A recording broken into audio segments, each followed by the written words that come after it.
Today's podcast is sponsored by AMAC. It is the only conservative alternative to that other group that I never mentioned. Join today at amac.us/Carter. Today, I am joined by, listen to this, the governor of Oklahoma, Gavin Stitt. If you don't know him, you should. He is amazing. He fights for conservative values, and his state of Oklahoma is it's just an awesome state. I love it. I loved being there. If you didn't see the episode, I was on with him, Sean Hannity, but I covered what was happening in his state as far as land grabs by the Chinese government. We are going to talk about that. We're going to talk about what happened after the show, what he's implemented, what the governor has put in place to stop the purchase of American land by the Chinese Communist Party. Yes, it is true. I know you're sitting there with your mouth hanging open thinking, how could we be so dumb to have allowed this to happen in our country? Well, there are people like Governor Stitt that saw right through it. They are taking action against that. They are on the offensive. We're going to ask him all about that and about so much more, so much more. You know, his state really is leading the way in so much, and especially when it comes to energy, being self-sufficient, a lesson that I think Europe and the Germans should learn. We're going to talk to him about that. I'm so excited to share this conversation with you. I'll also cover what Joe Biden forgot to mention in his speech to the UN. Don't go anywhere. Don't go anywhere. Hey, everyone, please follow and subscribe. Get all the links at saraacarter.com. Don't forget the saraacarter.com. And while you're there, sign up for our email list so that you do not get shadow banned, because that's like the thing that these radical leftists want to do all the time. They want to either shadow ban us, minimize us, ostracize us. I mean, there is all kinds of things that are happening right now in our world. But guess what? We're Americans. We see right through it, and we are going to stop them. We are going to stop them at the ballot box. Yes, we are. We are going to stop them at the ballot box. They will not succeed. Mark my words, they will not succeed.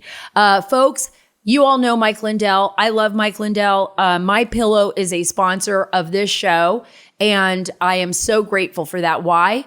Because they are an American company with a real patriot at the helm of this company, and that is my friend Mike Lindell. And right now, they are having the sale of the year on My Pillow Per Cal bed sheets. Yes, My Pillow Per Cal bed sheets. I've got them all over my house. I absolutely love every single product that My Pillow has, from their dog beds to the bed sheets to the towels. We have them at home.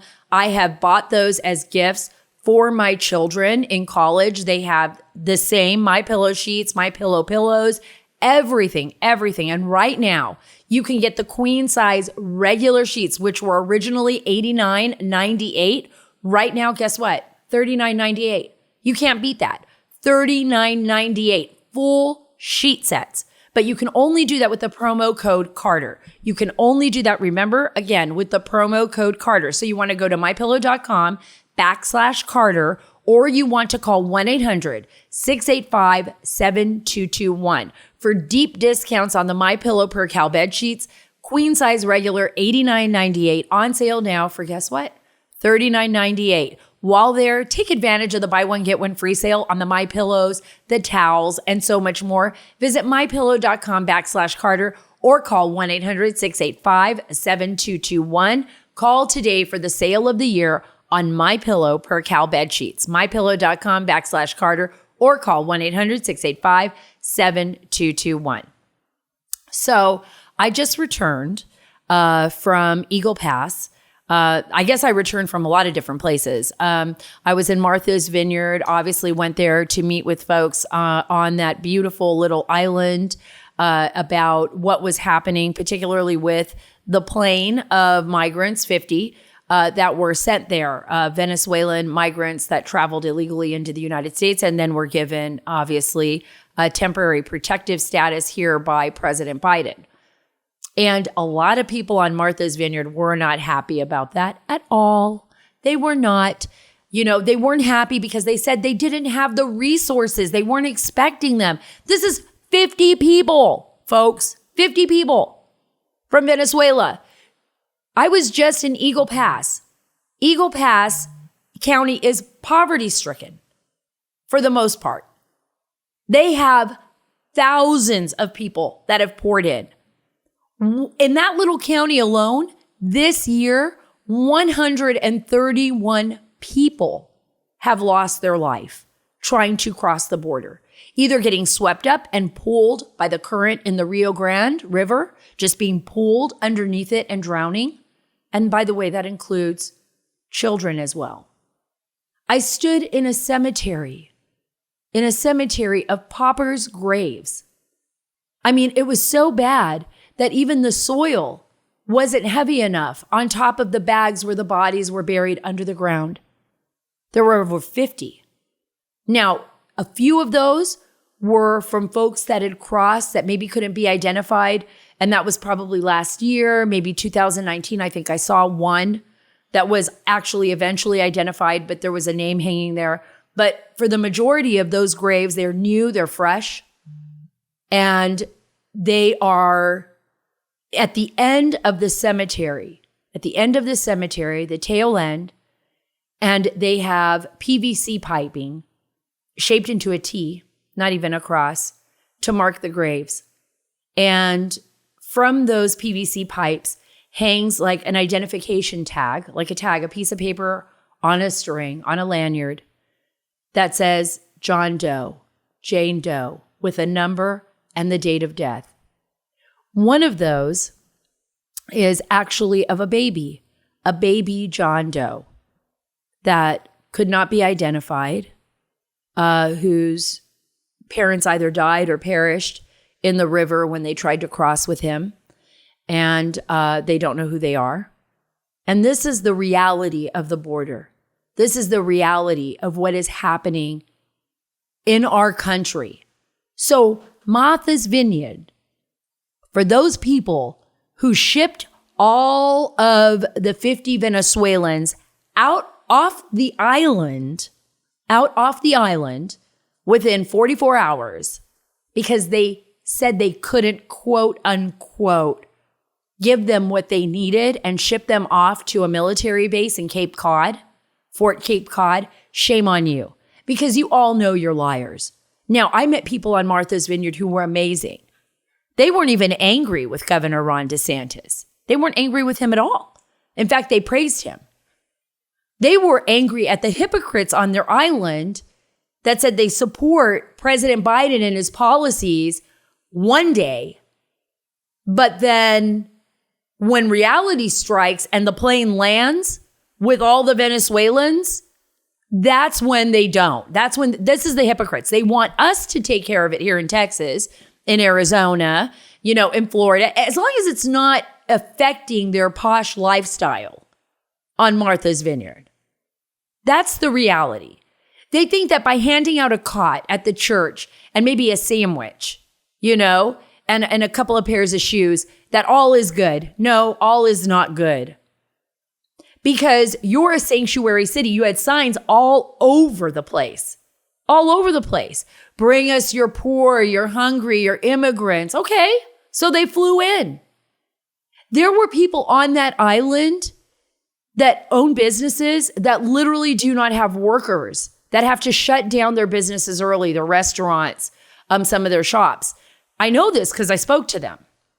And I spoke to some folks who actually went on the air and just gave their name. They didn't care if they were going to get backlash from some of their wealthy neighbors because they were just sick of it. There were businesses that were actually excited when the plane landed with the Venezuelans because they were like, well, we have work here. We can give them a job. As long as they're legal, we can give them a job. But they were already off the island before they could even send out the application. You all know, if you're listening to me, who you are. I doubt you're listening to me. And for the rest of us, you know how you feel. It's like, oh, it's okay to ship people all over the country, dump them off into our communities, not even do background checks on them. We don't have that kind of money or that kind of power. I can't call the governor of Massachusetts if I live in a low-income neighborhood in Boston or, wherever, or if I'm the Jamaican taxi driver on Martha's Vineyard, and be like, hey, I got like 50 Venezuelans that just showed up and they're sleeping on my streets. I wouldn't have that kind of power to get, a governor to remove people off my, property or my island. In fact, in most places now you can't even do that. Go to Target, right? Remember I told you guys that story if you listened to my podcast before when I was in Los Angeles, in Beverly Hills, by the way, in a very posh area. Right near there, I went to a Target. I think it might have been either in Beverly Hills or on the border. It was right there. Went to go pick up some supplies in the morning, and there was a woman who was homeless, walking around naked. Kids were looking at her. It was in the Target, so it was like right there. And they had a couple of guys spraying some Lysol behind her, and they weren't removing her from us regular folks because they said the cops wouldn't do anything. But I bet you if that same woman showed up on Barbara Streisand's lawn or Nancy Pelosi's lawn or, Brad Pitt's lawn or whatever, whoever, Governor Newsom, I bet if she was rolling around in Governor Newsom's lawn, taking a bath with the hose, it would be fine. They would remove her. They would find a place to put her. All would be well for them, not for us. See, this is the difference. This is the difference. This is when the hypocrisy is exposed, right? This is when reality hits the pavement or whatever people say. This is the truth. The truth is the Biden administration doesn't care about you, doesn't care about those migrants coming across the border, is perpetuating the atrocities that are happening with human trafficking, with the loss of that child's life, that baby John Doe, who has basically his last moment on earth, he barely lived, was drowning in the Rio Grande with a promise that he was going to come to this great land after being trafficked by cartels and human traffickers. His mother, God only knows where she is or what happened to her. We have no idea. And a PVC pipe is the only thing I've got to show that he exists. A PVC pipe with a lanyard and a piece of paper that says Baby John Doe. That's it. That's his mark on life. Have we not learned anything? Do we not even care? You guys, 2024 cannot come fast enough. We have to vote these criminals out of office. They don't care. They don't care about me. They don't care about you. They don't care that our groceries are doubled, that we are struggling. The stock market is, it's falling apart right now. That all of your savings is being depleted. They don't care. They don't care. They just don't. They live in a bubble in Washington, D.C. They don't pay attention to what's happening to us down here. And then they're all shocked and surprised when the American people are like, what are you doing? We don't agree with you. We think you're full of shit. And for that, because we speak out, because we support somebody at least who would listen to us. At least listen. If it's President Trump or whoever, then they call us domestic terrorists? What? Wake up before it's too late. We all got to get involved. We have to get down to the ballot boxes in November. We've got to get actively involved in our schools. We need to be actively involved in our states, in our communities. We need to speak out. We need to be on the offensive. That is what we need to do. We need to do that. The way Governor Stitt is doing it in Oklahoma and standing up for what you believe in. Don't let them cancel you. There are so many more of us than there are of them. They just sometimes have a louder voice. And that's the radical left. But there are so many more of us than there are of them. Remember that. Remember that, and you won't feel so alone. Speak out. People will come out and they'll join you. Be a leader. That's what we need to do right now. November can't come fast enough. Guys, 2024 can't come fast enough. I'd like to welcome back, but for the first time on the podcast, the governor of Oklahoma, Gavin Stitt. Governor, I am so grateful that you're on the show, and it's been a while since I seen you in Oklahoma, but I got to tell you, your segment on Sean Hannity that night was probably one of the biggest segments I did, and the people of this country had such a big reaction because so many people didn't realize what was going on, that the Chinese were purchasing land throughout the United States. I mean, first of all, thank you for being here. And secondly, have you been able to put a stop to that, especially in your state? Well, first off, thanks. I haven't seen you since we were on horseback at our ranch there in Oklahoma. You're quite the cowgirl. Oh, yeah, I loved it. I'm learning. I've been riding since I was pretty young, but I am not the cowgirl yet. I've got to get bucked off a few more times. You were great, though, by the way, and your family was amazing. The land was exquisite, and I got to tell you, there's just so much rich history there. So I think I was, in a sense, in a state of shock when we see these stories come out that a foreign adversary is purchasing up our nation's land, our prime land. It's our national security, right? Yeah, absolutely. So we've passed about 10 different laws this year. We've made it illegal to purchase land. If you're a Chinese foreign national is not allowed to own agricultural or farmland. But we're seeing them move in through straw buyers. So that's what we're trying to attack now.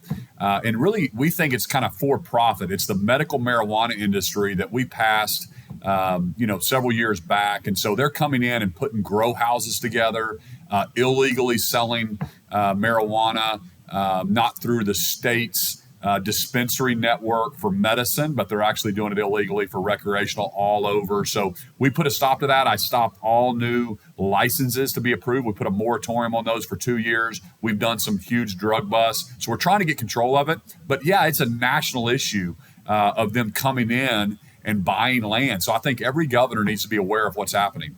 Let's talk about that for a minute, because I am really, this is much bigger, I think, than what people really realize. When it comes to China, we know that the Chinese have been working with the Mexican drug cartels. I call it as a proxy. They've been using them as proxies. The Mexican cartels have been able to launder their money through Chinese banks. And obviously, everything that the Chinese government does, I mean, they know what's going on. It's not just Chinese gangs or Chinese cartels or triads that are working these marijuana industries, but the CCP has to be aware of what's going on here. Is there anything beyond what we know on the surface, that they're selling these products illegally, that they're selling marijuana illegally, that they might be using this money for? I know the Chinese economy has been affected recently. I mean, could the Chinese be filling up their coffers with this drug money that they're making? What's going on? What are you hearing, especially from the folks in Washington? I don't hear a lot from the folks in Washington, but we certainly think this is a for-profit endeavor, and we think they are working with cartels. We actually, when we did this last drug bust, we seized several banks out of state that we knew that were laundering the money from the marijuana industry here in Oklahoma. So we do think that's part of it.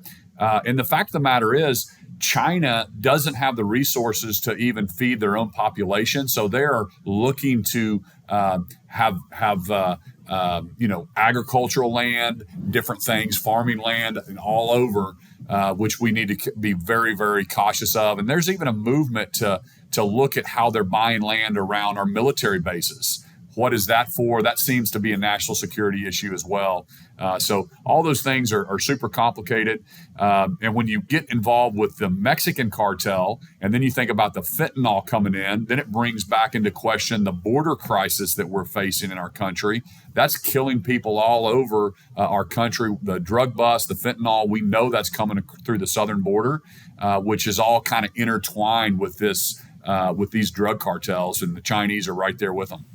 You brought up a lot of really good points, Governor, and I'll just start off with the purchasing of land around some of our most important, I believe, national security assets. Particularly, if you look here on the border, we know that the Chinese, former retired Chinese general from the Chinese military, along with the company that he works with and runs, purchased about 140,000 acres around Laughlin Air Base out here.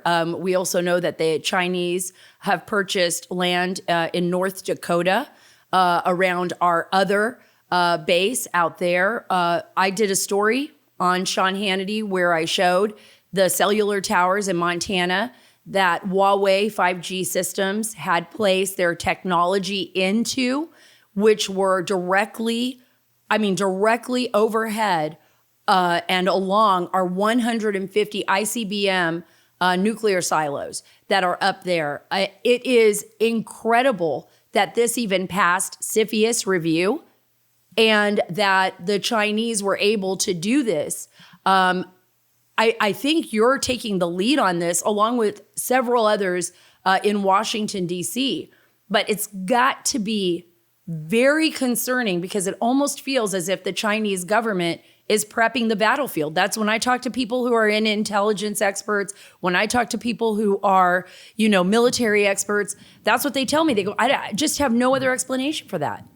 Well, and the other thing, not to be a conspiracy theorist or but we have to think about things logically. And you think about how COVID shut down the world and where that originated from and where that virus was really created. And you think about, foreign animal disease outbreaks, African swine fever. When we have these outbreaks, we have a huge pork industry. We supply pork in Oklahoma around the country. We're the number 2 beef producer in the country here in Oklahoma. And if you can introduce some of those things, you could really hurt the domestic food supply. Our farmers in Oklahoma feed the country, feed the world, really. Right.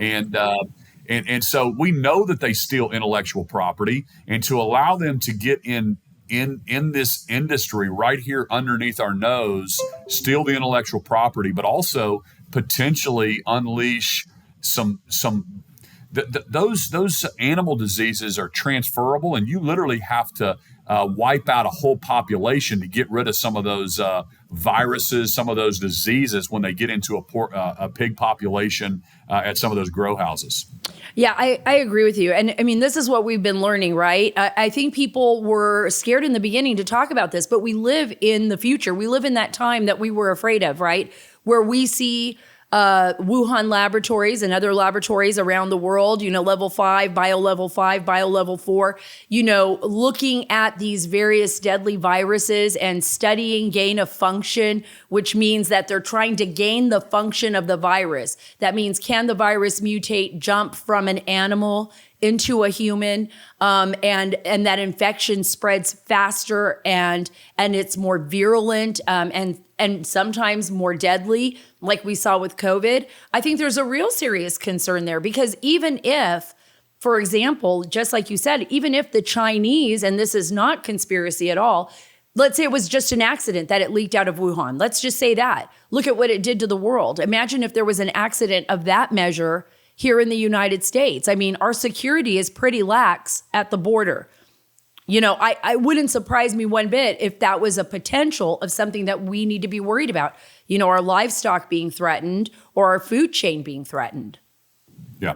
Well, that's exactly right. I mean, if you can unleash something like that would disrupt our food supply or cripple our economy by making everything more expensive, that would be a tactic from one of our adversaries. So we certainly need to be vigilant. We need to know what that is. We need to be focused on that. And you're right. That in Oklahoma, I put together a repository and a research center located in Stillwater to focus on, animal health, plant health, human health, and have a repository so our biotech industry can really study that, because those viruses move and they're so intertwined that we need to be able to be thinking about that together. And what does the next, how is our response going to be with the next virus? Well, I got to tell you, I'm so grateful to talk to you because you were really ahead of the game. You're always looking outside of the box, and I got that from you the last time that I spoke to you. You know, somebody who's really trying to see, you know, what's happening at all angles and be ahead of that, so we're not caught off guard. You know, you mentioned it. We're a global world. How has the border affected your home state? You know, from our law enforcement, and we're a border state to Texas. So I went down with Governor Abbott and put my eyes on the border to see how we could help and what were the issues. And really, I think it's important for the American people to understand that Biden's policy have created this. When Trump was in office, he had one thing that he did right on the border, and it was basically remain in Mexico. And all that means is if you want to seek asylum, and we've got great Hispanic communities in Oklahoma that are hardworking entrepreneurs, but if they're here legally, we respect that. We have to have strong borders. So if you're going to seek asylum and you want a work visa, you have to remain in Mexico until that's approved, until your court date. Biden cancels that day one in office. So now all you do is touch the border and you get released into the U.S. with all the services. And then they tell you, hey, show back up in 2 years. Nobody ever goes back to court. They're here and they're a drain on society. That's why you see Abbott and DeSantis and Governor Ducey saying, listen, we're overrun. Let's push those and let's bring awareness to it. And you Democratic cities that think that this is okay to have an open border, then here, you take care and let me highlight what's happening in the southern border. And so I think that's smart for those guys to do. But really, the smart thing to do is for the Biden administration to have an honest conversation. And that's what I cannot seem to get this administration to talk about, whether it's energy policy, it's border policy, it's the Chinese policy. Let's have an honest conversation, because I believe 90% of Americans have a lot of common sense. And you've got politicians in D.C. that are more concerned about their next election than doing what's right for the American people. Governor, I couldn't agree with you more. And I think I've talked to those Americans. I was just down at the border. I was in Eagle Pass. I spoke, like I said, with the sheriff there. And he, was explaining to me how, and here's a poor community, right? Here's a county that is really strained for resources. We've seen that across America. We've seen what happens in our own inner cities, in Chicago, in Baltimore, with the rise of violence in these democratic cities, where I think the victims are pushed to the side and the criminals are lifted up, or down at the border where people are suffering. And now they've got an influx of people coming into the country and a rise in deaths. I mean, how is it that, and I don't know if you're talking to your Democratic partners on the other side there, how is it that they justify these policies that are hurting Americans, that are putting Americans last, and that are really affecting future generations of Americans? It is mind-boggling to me. I can't answer the question. They don't want to have an honest conversation. I mean, in Oklahoma, another great example is energy policy. And when you choke off supply and you make it so difficult, and you try to you villainize the oil and gas industry, and then you wonder why the price at the pump goes up or groceries go up. Everything is delivered. Because here's the deal. We still have the same amount of demand. Americans are still driving their kids to piano lessons and soccer practice, and we've got to heat our homes and our businesses. The solution is not to buy oil from Russia, and it's not to buy oil from Saudi Arabia. The solution is more of everything. In Oklahoma, we're number 2 in the country in wind energy production. We're number 4 in oil. We're number 3 in natural gas. We believe in a free market. We believe in meeting the needs of Americans with our own resources, with our own companies, our own innovation. And we have some of the cleanest water, cleanest air in the country here in Oklahoma, but they won't have an honest conversation about meeting the needs and letting the free market work. We know that principle works. We know when you put the heavy hand of regulation on top of industry, that causes the price to go up, and that hurts the middle class, that hurts the poor, that hurts everyday Americans. How's let's talk about that. Those inflationary policies that have been put in place by the Biden administration, I mean, it's affecting other states. How has it affected your state? I mean, I can't even go to the grocery store, Governor, without seeing like prices surging. I mean, I pay double what I used to pay for, per bag, it feels like, of groceries. And I know the American people are really feeling that. Very frustrating. It's very frustrating. They are feeling it. And in Oklahoma, I mean, we're insulated. I tell Oklahomans all the time, thank God we're in Oklahoma, because this craziness that's going on nationally, and we've been insulated. I kept our state open the entire time. I kept our schools open. Of course, I fought with the other side of the aisle. They tried to close schools. But I'm trying to get a grocery tax across the finish line. I want to eliminate the grocery tax in Oklahoma. We're one of only 13 states that has that. We cut taxes last year. We have a very low tax environment. But just like every state, there's certain things that I'd like to remove. I believe in smaller government. I believe we have the largest savings account in our state's history right now. So I'm trying to eliminate the grocery tax, which is a regressive tax. People in the lower income spend more of their money on groceries than people in the higher income brackets. And so this makes total sense to me. It'd be a huge win for working families in my state. But again, nationally, I'm putting pressure on the Biden administration to change their national policies and to allow drilling on federal lands, to allow a more of everything approach. We're leaning into hydrogen in Oklahoma, but natural gas is something that is clean burning, and that needs to be in the conversation to have a reliable energy grid. And you're seeing all over the world, and you're seeing rolling blackouts in California. I was just going to say. Yeah, we're seeing in Germany. Look at what's happening to Germany. It became so reliant on Russia and has failed to do what was right. We've seen it all across Europe. They're facing serious danger right now for their own citizens with these rolling blackouts. And as winter approaches, I mean, all you have to do is go online and look at German news agencies. People are terrified now. They're terrified. That's right. And this could easily happen to us as well, right? I mean, we have really given up our power and our lead on the world stage when it comes to energy. Yeah, that's right. Well, and Europe is really in a crunch right now. You're seeing, I think the Wall Street Journal published an article talking about some manufacturing in Europe starting to look at U.S. presence coming over here because the price of natural gas is so expensive that generates electricity there.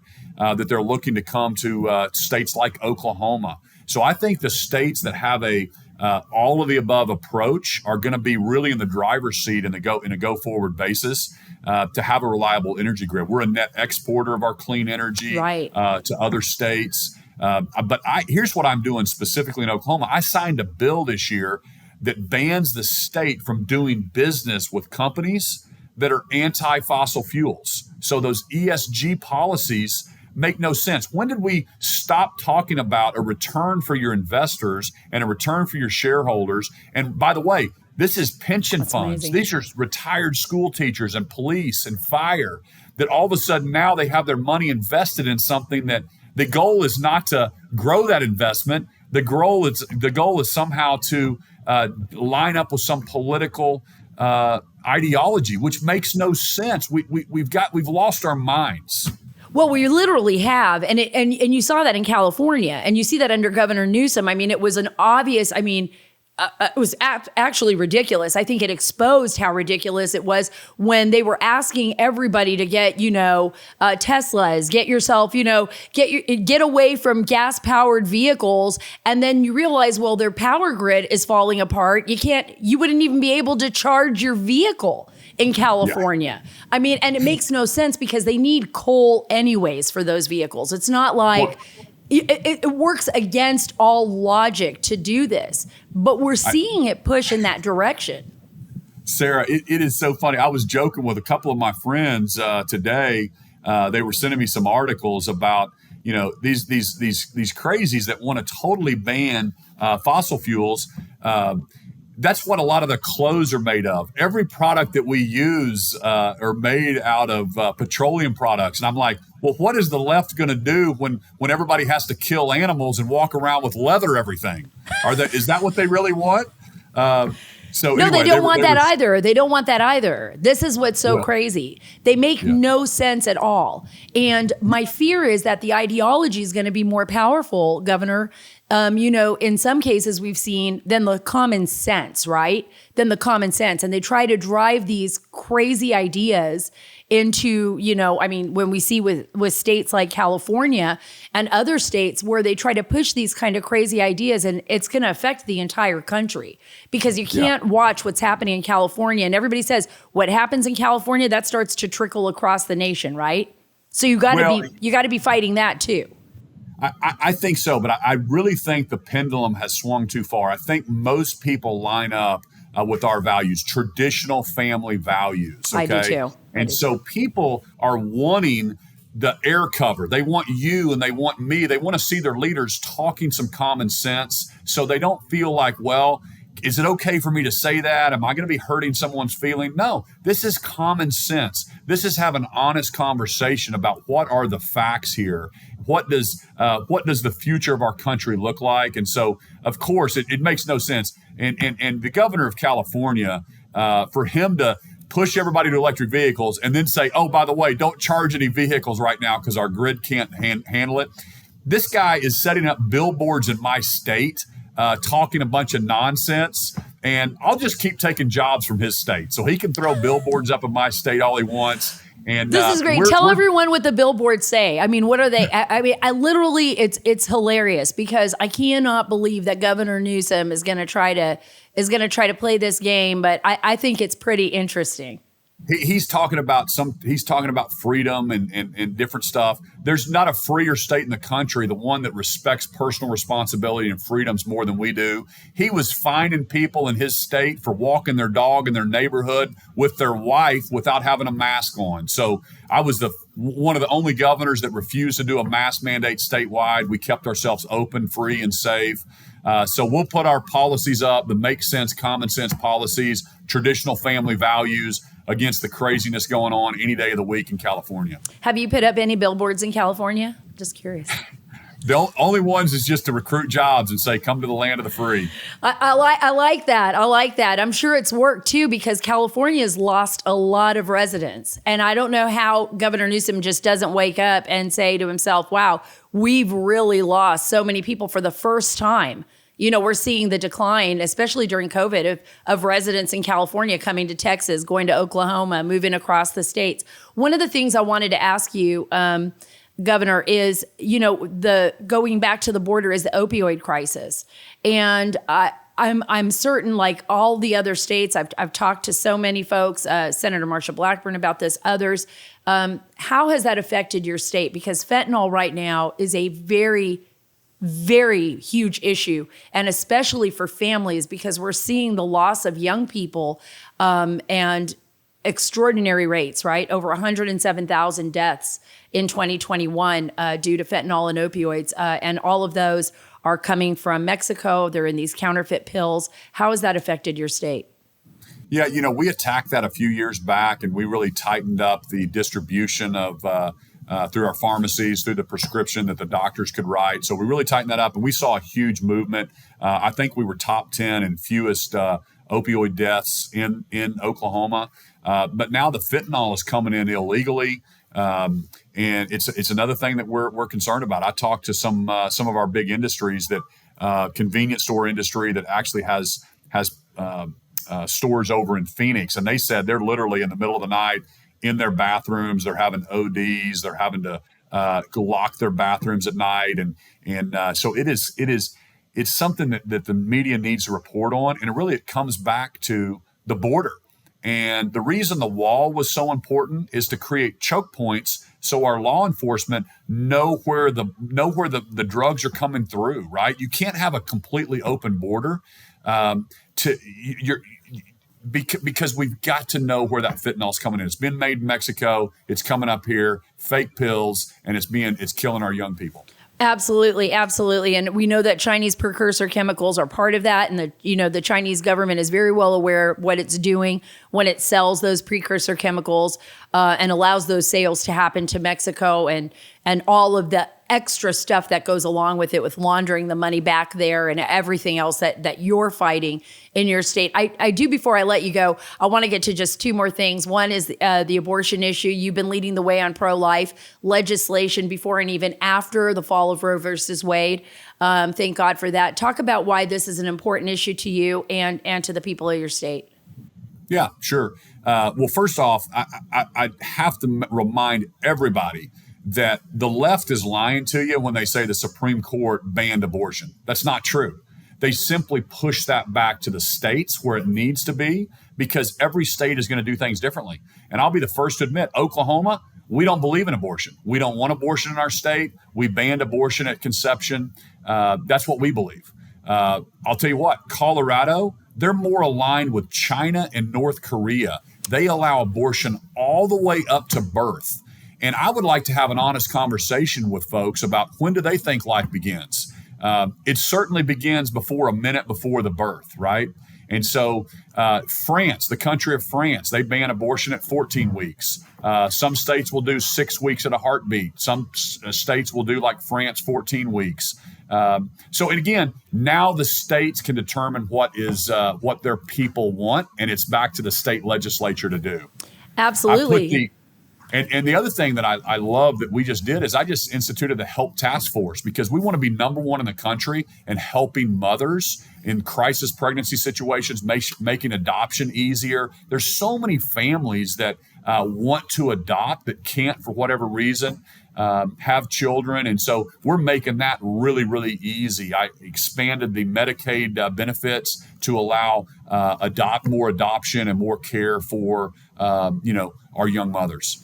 I think that is just amazing, because I was going to ask you, what are you doing for young mothers? Because especially, single moms who want to have their baby, but maybe not have another alternative.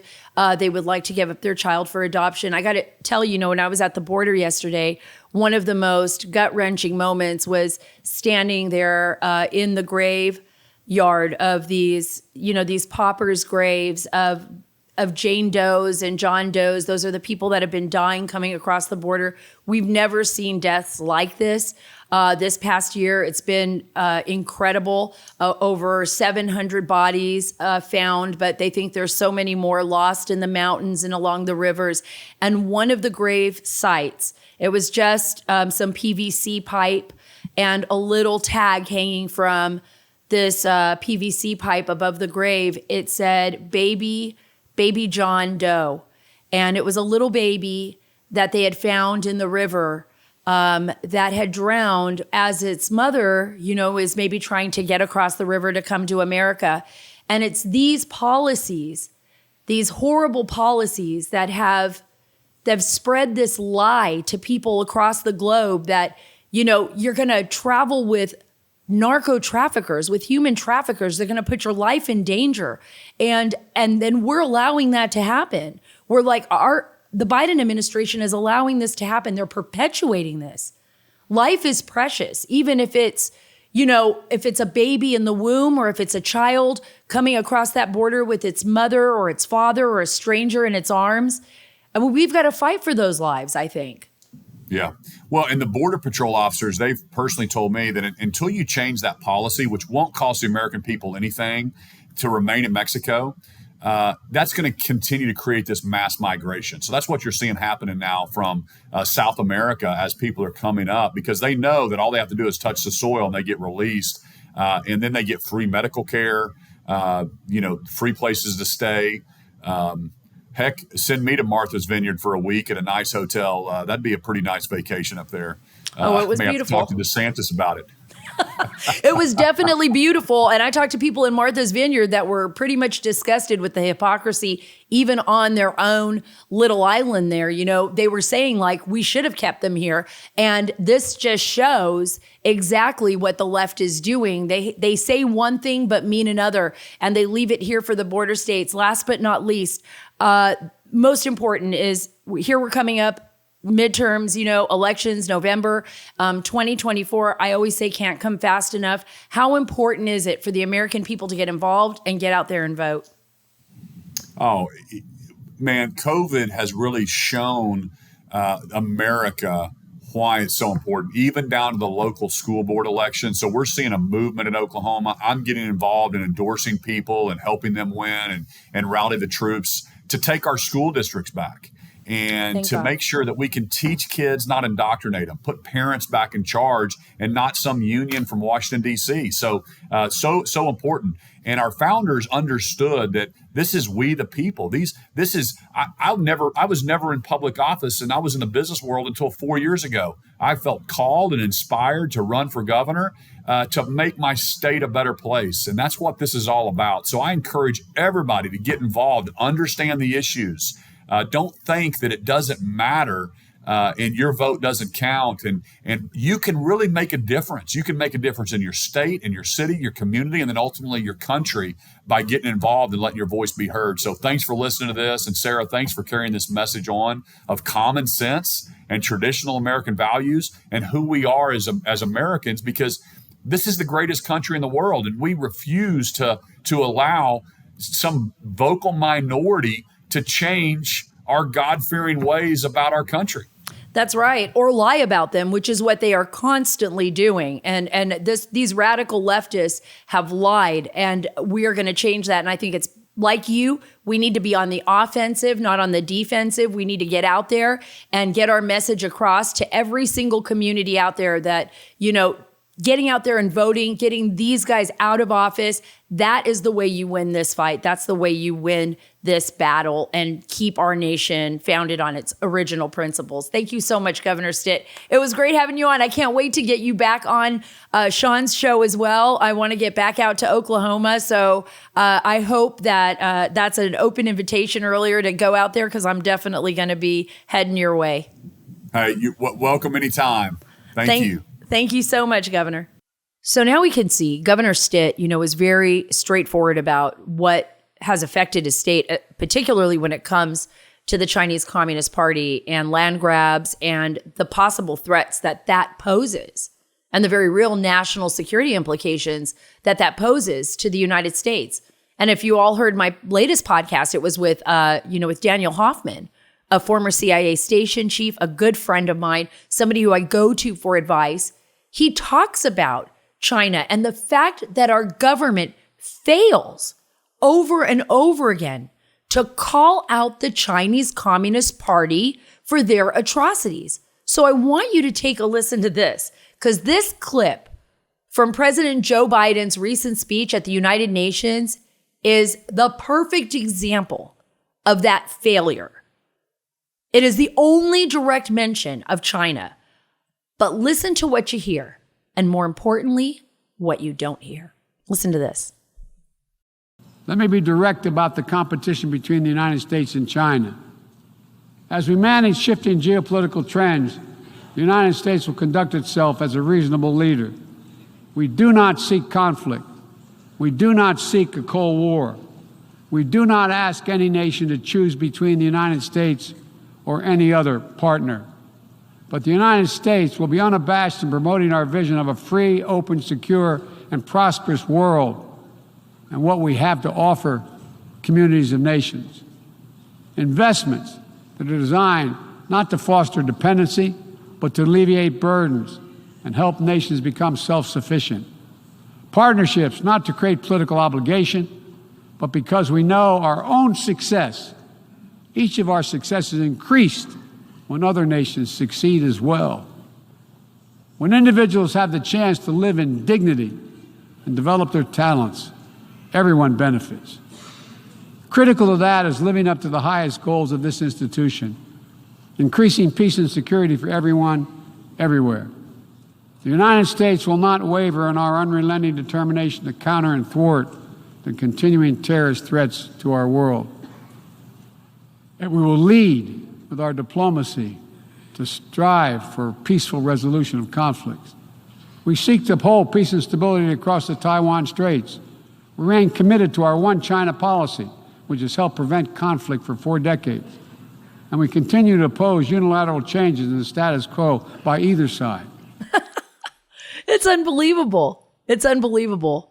That's it? Wow. Wow. He didn't mention the Uyghurs. He didn't mention, 11 million Uyghurs, mostly Muslim, Turkish-speaking ethnic group up in the northwestern region of Xinjiang that are getting put into prison camps, that are being sterilized, that are being targeted by the Chinese Communist Party in unspeakable ways, where some of the women who have escaped from being held in captivity by the Chinese Communist government have talked about the horrors of being in those camps, of being raped and brutalized, sterilized, about the people of China who are suffering under this repressive, horrible system, about the fact that the Chinese government is spreading its tentacles all across the globe in such ways that we may not be able to untangle ourselves from them,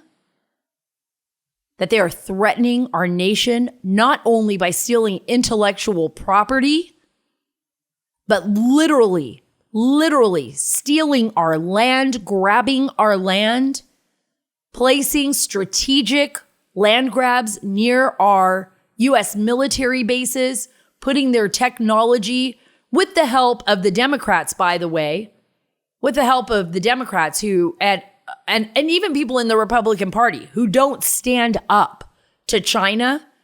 I don't even know how it gets past a CFIUS review. That should be number one. It should be there to protect us against our adversaries. But putting Huawei 5G in our cellular towers, near our ICBM missile silos in Montana, and God only knows what else. They've put people in re-education camps, folks, for crying out loud. China is never, ever under this communist party going to accept democracy or capitalism, not in the same way. It's evolved into something utterly different. I'm sorry, Nixon was wrong. It did not do what we thought. We thought, we're going to, work with China. We're going to teach them about capitalism. And eventually, the communists will dissipate and democracy will rise. No, something else entirely different has come to fruition in China.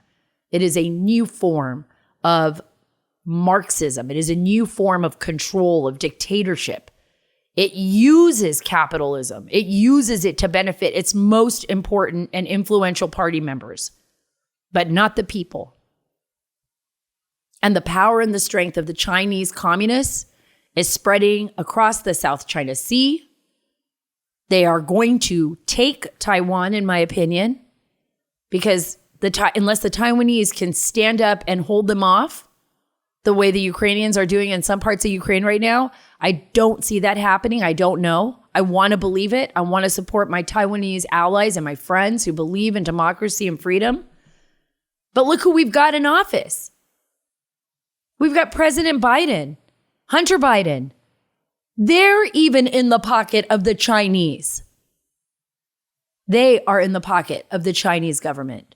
And we know this. Why?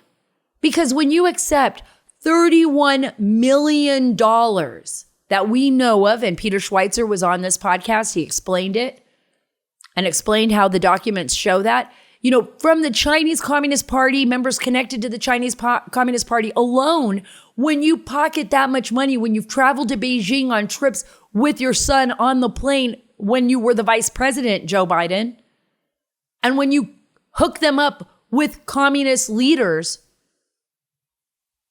they own you. That's how it works. Remember when the Clintons, Bill Clinton? Bill Clinton spoke where in Russia, got $500,000, making a speech for Renaissance Capital. By the way, that's a bank. That is literally everybody in the bank was a former FSB agent or current. I don't even like to say former because they're always with the FSB. That is the current KGB. So yeah, when you get $500,000 from like the old KGB guys, to do a speech, when you get 31 million, to line your pockets and give your family, a lavish lifestyle from an adversary of the United States, I think that's pretty doggone bad. I think that's like crossing major lines. But instead, like I said earlier, our DOJ, our FBI, under the direction of these Democrats who have lined their pockets with our adversaries' money and who have lied to us incessantly, call some Americans, I would say 50% of Americans, or people that supported Trump or people that don't support CRT or parents that stand up to them, domestic terrorists. So you tell me what's going on here. And now think for yourself how important, and I know you believe this, I know you do, how important these elections are in November, how important it is to be actively involved, even at the most, basic level in your community, and how important it is going to be for you to vote come 2024 and be actively involved in the election so we can save our nation, so we can save our country for future generations, for our children and for our grandchildren, because that is what we are called to do when we see evil rising. That is what we are called to do. Thank you so much for being a part of the Sara Carter Show. Please go to saracarter.com to get the links to all of my social media. You can get, my Twitter, my Instagram. I'll try to keep everything updated. My Truth, go to Truth. Please, if you're not on Truth, please go there. Let's build up Truth. Let's make it strong. Truth Social, right? Let's do it. God bless you. God bless our great nation. And by the way, God bless the great state of Texas.